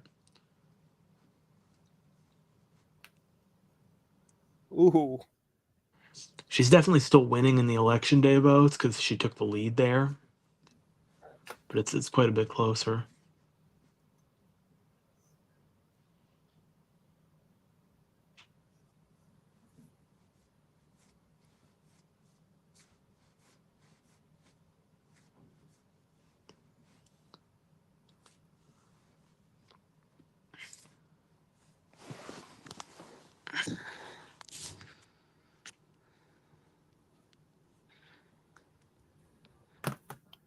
Yeah, that was huge. And Nancy Boyda has retaken the lead by 10 votes in Kansas 2's Democratic primary. What has this world become?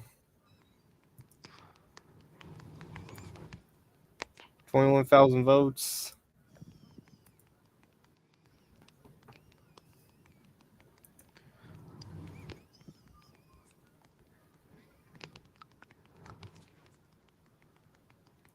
All right, back to Michigan, where we're tracking the margins. We have 190,000 recorded in the Democrats, 177 for Republicans. Earlier in the night, it was 13. It was 30. It's been 30-ish thousand all night. Now it's 13,000 margin for Democrats.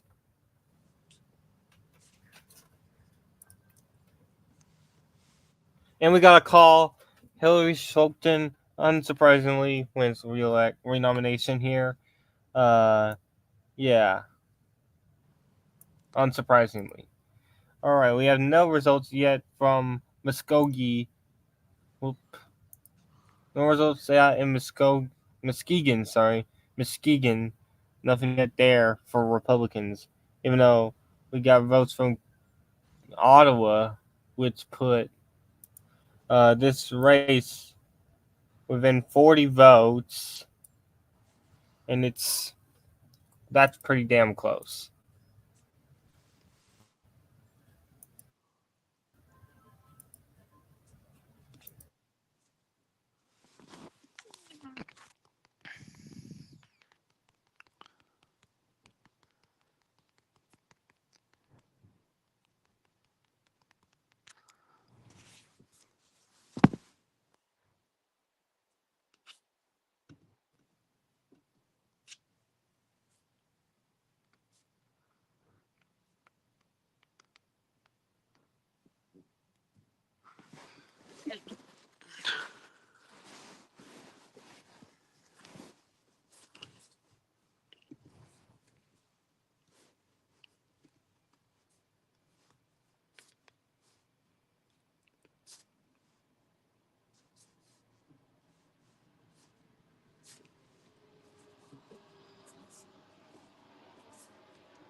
All right, so I'm gonna go check. Nothing more yet in Michigan 13. Have been reported in the last 45 minutes. Nothing yet. Nothing more in the 10th.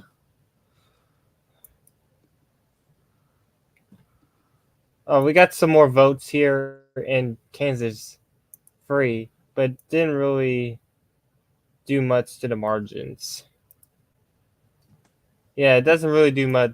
The votes we're getting in doesn't really do much to the margins. It's still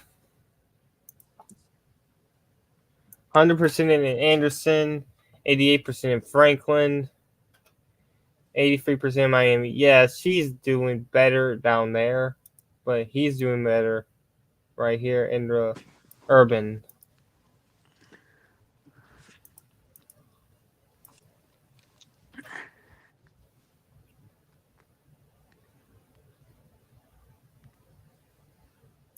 And look at this. Climate now is in the lead by 200 votes because we got another vote bump down from window.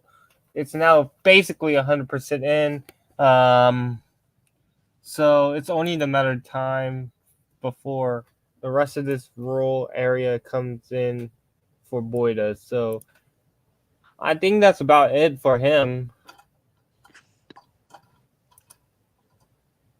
Oh, more votes came in for Leslie Bell in Missouri. Yeah, Bell slightly expanded his lead again. It was all from the county. Yeah. 30-point lead in the county.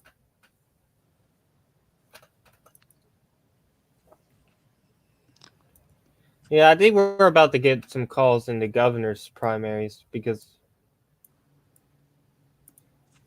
well, definitely in the Democrat.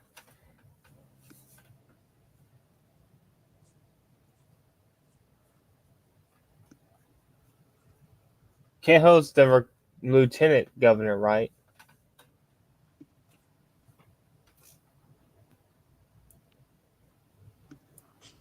Dante, Kehoe's Yes, the. he's lieutenant governor. All right.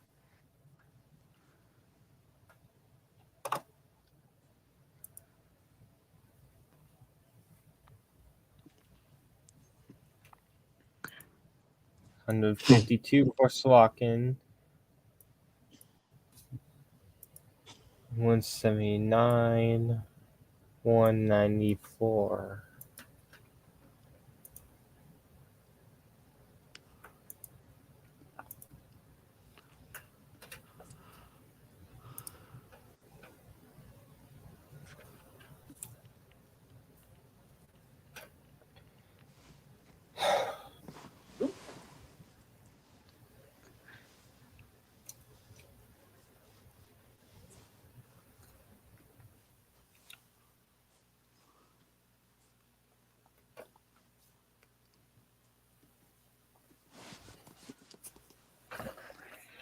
So what we got next week for primaries? I don't think it's anything interesting, right?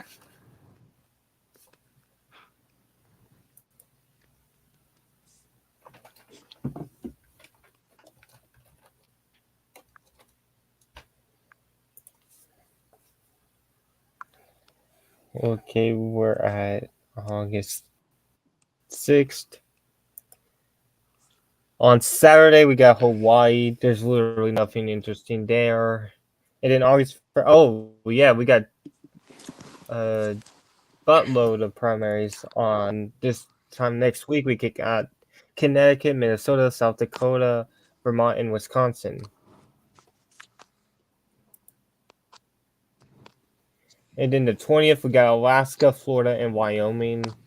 27th, Oklahoma runoffs, which I don't think we have anything important there. And then Massachusetts, and then September 10th is our last stream until the general on November 5th. Luckily for us, we won't have another Georgia runoff.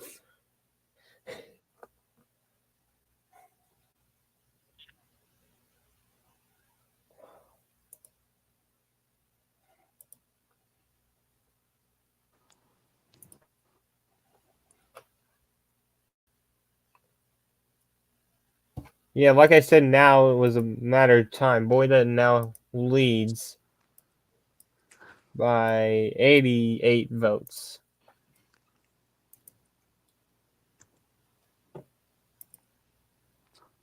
We're still waiting on a couple counties to come in.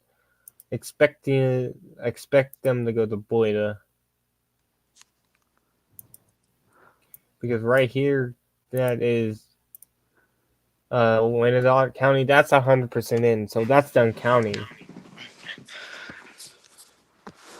Should be, as long as the New York Times reporting correctly.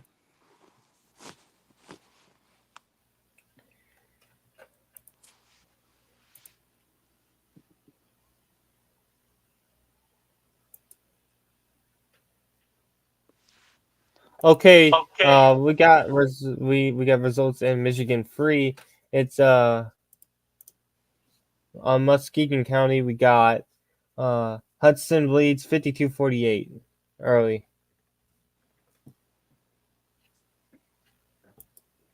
Who was the favorite coming into tonight in this Republican race? It was very close, but I think Kehoe is considered the narrow favorite. Ashcroft started off with a big lead due to his name recognition, but that slowly got whittled away. Yeah. How about in Michigan free? In the Republican primary, Yeah. Between Markey, Hudson and Markey. Yeah. Markey was considered the favorite.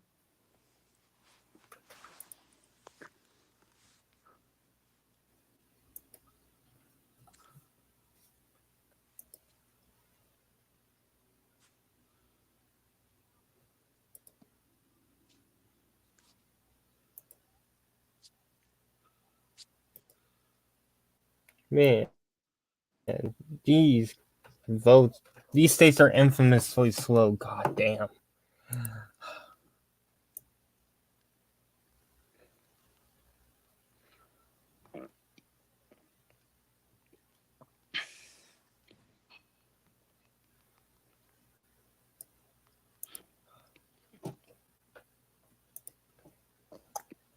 I don't think there's enough out there for Hammer to come back. Let's see. I mean, I could see him potentially here in St. Louis, and then Kansas City, Jackson. Eek. I don't see the math. I don't know where the what math they're seeing, but I don't see it here.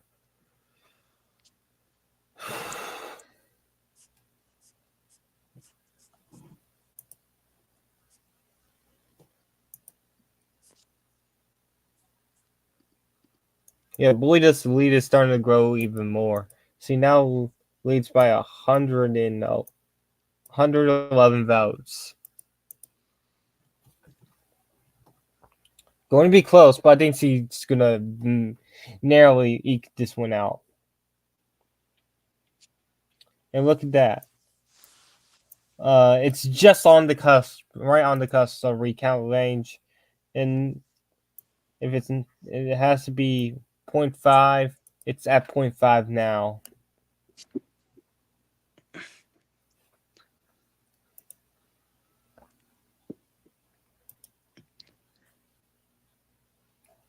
Another famous recount in the primaries were 6 years ago, but in the governor's race, Kobach and Collier, that ended up going to Kobach narrowly. So Kansas is known for close elections in the primaries.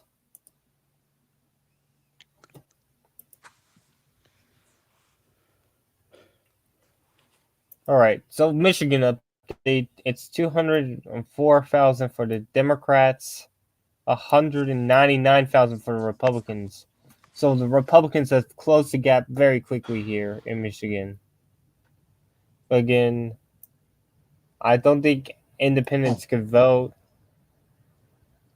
So we don't know where the independents lie, but we're just going off raw numbers here.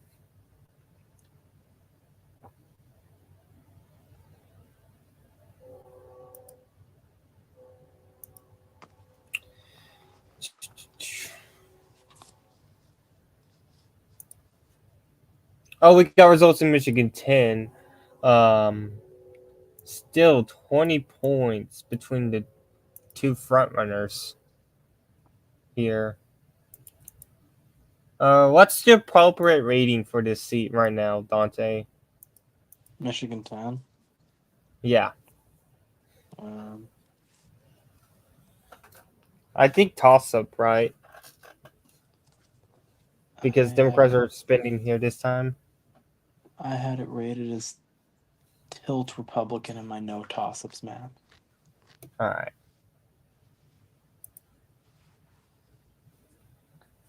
It's been over an hour and still no results in the in Tree district.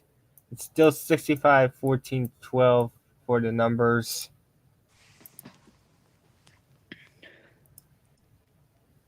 How long does it take Enter Detroit to count votes? I don't know. They're always taking. They always be taking a while.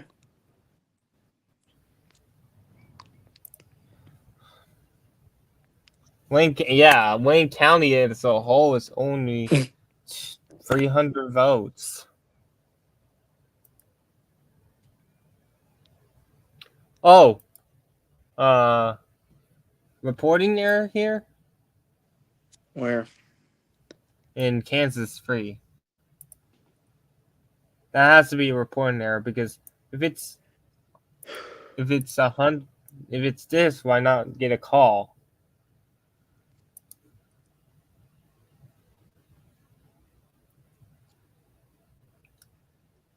Yeah, these two counties still need to count. Um, I mean, if it's close to finished, why not call it? Like, it has to be reporting error right now. Here again in Kansas free. Slowly but surely, Boyda is expanding that lead. It's now over the recount margin. So even though it's insanely close in the raw votes, it needs to be in most states it needs to be 0.5%. Under. This is 0.52%. So if this lead holds, it will be under over the recount margin. So Boyda should be fine from here on out.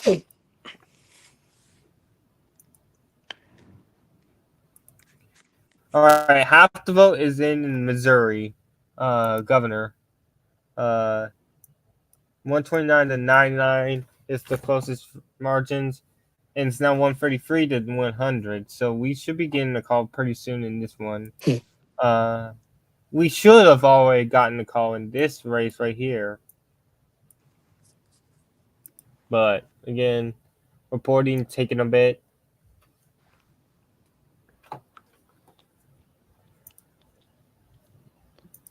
Does Washington take a while for votes to get read? Yeah, well, that should, but I think everyone expects that because of it being all mail. Yeah. Yes, it will take. It takes a few days. Right here, and Boyda again expanding that lead. I think he's probably good to go here for a win. 90% in. Look, 90% in. See, her lead is almost 0.8. Her lead is about 0.7, 50.3, 8 to 49.62. That's about 0.7. She should be fine now.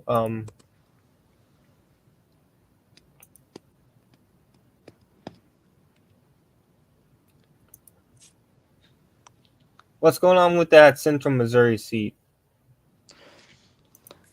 Let's see. Schaefer leads 48-36. So yeah, he's very much on the verge of pulling off a pretty big what would be a pretty big upset by all means. They prefer their congressman over Trump, I guess, there in Central Missouri. Did Trump make an endorsement in the governor's race? I do not believe so.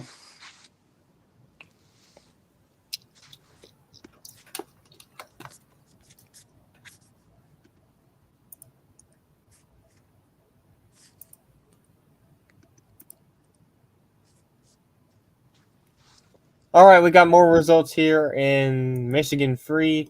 Not Michigan Free, it's Michigan 8. McDonald Rivet has taken the lead, and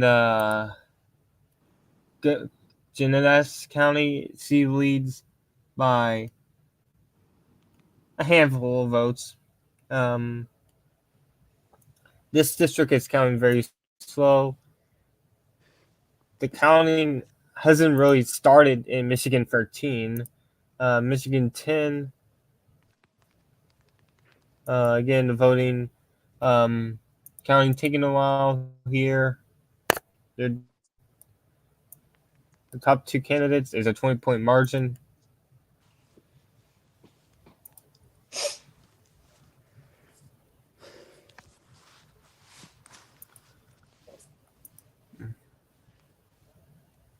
Oh, we got results in Missouri 1. Corey Bush gained. Very, very little She gain. gained in the county. Yeah, there's She been a gained couple in the like county. we haven't really had a big update though. We've gotten a few like small pieces, but it's Yeah, hard to make anything out of what we've gotten. I don't think it's yeah. over for Bush. I would say it's probably likely Bell as it stands, but It's looking. there's still a Yeah, bit of room for Bush to operate here. yeah. She still has a ton of vote here in the city. Yeah, we'll have to see how this. Well, I mean, we'll have to see because obviously it looked like she was winning it by a lot more. Yeah, I mean she was, but update in St. Well, I Louis think there was closed the actually. gap. I think it was actually. I think the New York Times reported it wrong. Hmm. I The think there was county something. looks pretty solid for Bell, but she closed that gap from 30 points to 28, so that's something for her.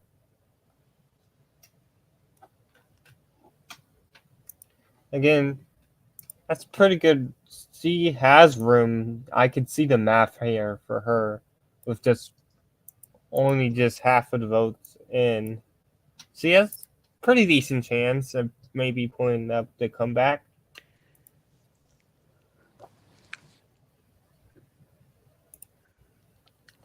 Again, we're waiting here to see what happens with Washington State.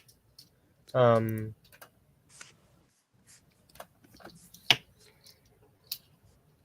I might. We'll probably wait here for a few. I'm probably going to be streaming a few minutes after Washington closes. But like Dante said, it's probably going to take days to get the final results. So I'll probably post a few updates here and there about what from Washington. But again,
it looks like seems like the Missouri races are here in the governor. So it's looking like they're getting close to being called here.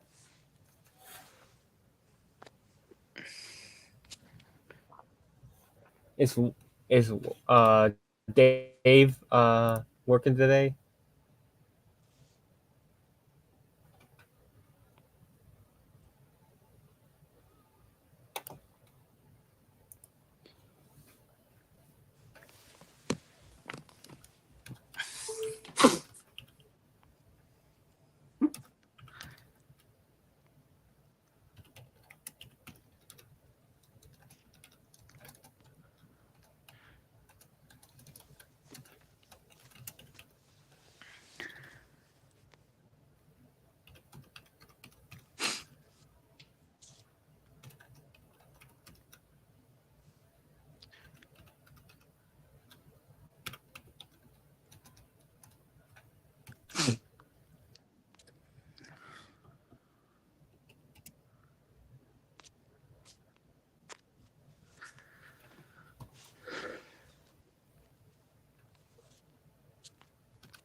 It has been called for Ready in Kansas 3. All right, Took a while, that's but the night dump. Yeah, I guess it was not a reporting error. I think they just finished the votes here. Let's see, 86, 95, 95, 95. Yeah, I think it's done counting. So we don't need that. I should not have done that, but oh well. Um, hmm. What race do you want to look at, Dante? I think I'm actually gonna go in a second. I got All right. stuff to do. All right, so we're going to go back to Missouri.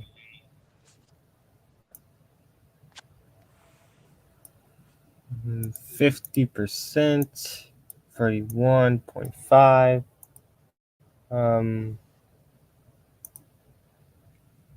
Again, I'm probably going to end it 15 minutes after 11 Eastern because Washington probably takes a few days. Again, I'll do updates and shit um, in between it.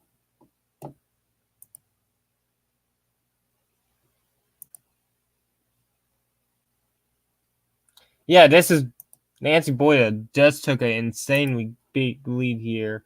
50.8 to 49.2. 50.9 to 49.1. So she is in a pretty good shape here to go to the general election. Let's go back to Michigan right quick. We have 200 Democrats, 231, let's just say, 204. The Republicans now lead in the popular vote.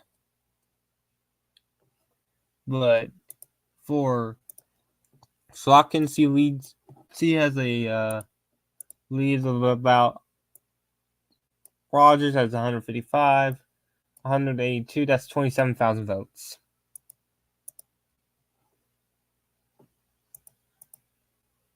Against Washington takes a few days.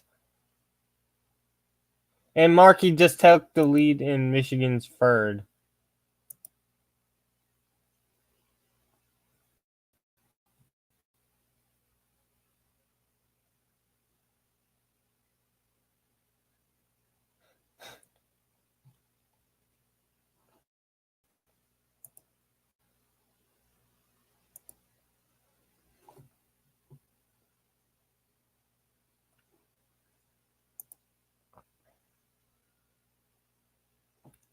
I think I'm going to end it here. Results are taken very slow in Michigan and it'll take days in Washington. I'll do an update in a few days.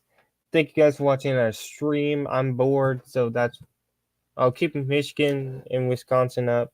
Washington up. Next week, we got a pretty packed primary schedule as well. So thanks for watching, everyone.